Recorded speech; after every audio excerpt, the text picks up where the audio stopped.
أعوذ بالله من الشيطان الرجيم. بسم الله الرحمن الرحيم.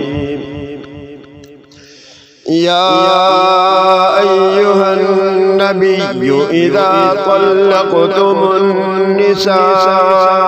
فطلقوهن لعدتهن وأحصوا العدة واتقوا الله ربكم لا تخرجوهن من بيوتهن ولا يخرجن إلا أن يأتين بفاحشة مبينة وتلك حدود الله ومن يتعد حدود الله فقد ظلم نفسه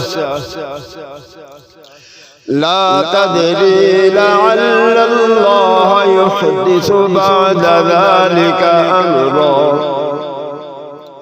فإذا بلغن أجلهن فأمسكوهن بمعروف أو فارقوهن بمعروف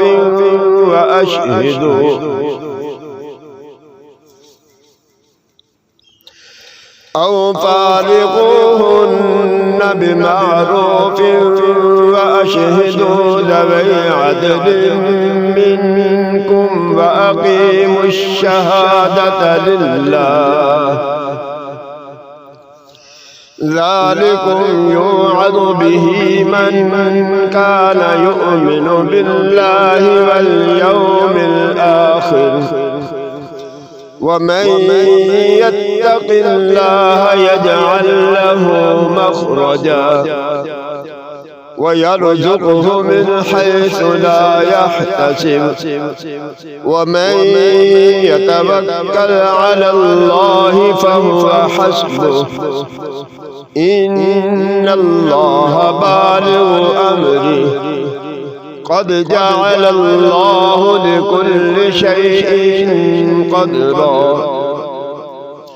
واللائي يئسن من المحيض من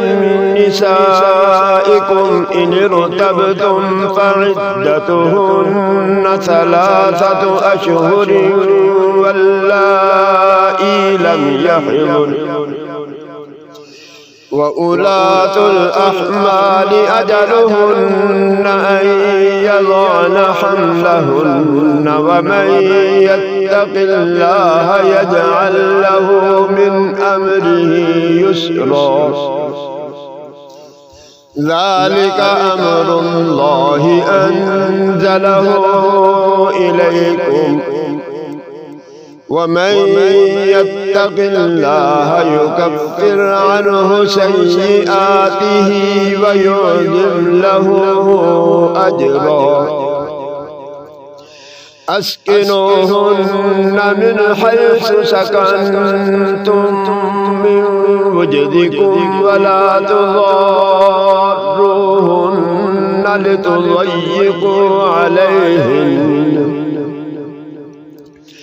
وإن كن أولات حمل فأنفقوا عليهن حتى يضعن حملهن فإن أرضعن لكم فآتوهن أجورهن وأتمروا بينكم بمعروف وإن تعاسرتم فسترضع له أخرى لينفق ذو سعة من سعته ومن قدر عليه رزقه فلينفق مما آتاه الله لا يكلف الله نفسا إلا ما آتاها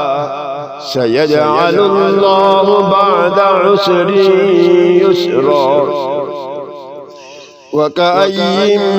من قرية عتت عن أمر ربها ورسله فحاسبناها حسابا شديدا وعذبناها عذابا نكرا فذاقت وبال أمرها وكان عاقبة أمرها خسرا أعد الله لهم عذابا شديدا فاتقوا الله يا أولي الألباب الذين آمنوا قد أنزل الله إليكم ذكرا رسولا يتلو عليكم آيات الله مبينات ليخرج الذين آمنوا وعملوا الصالحات من الظلمات إلى النور ومن يؤمن بالله ويعمل صالحا يدخله جنات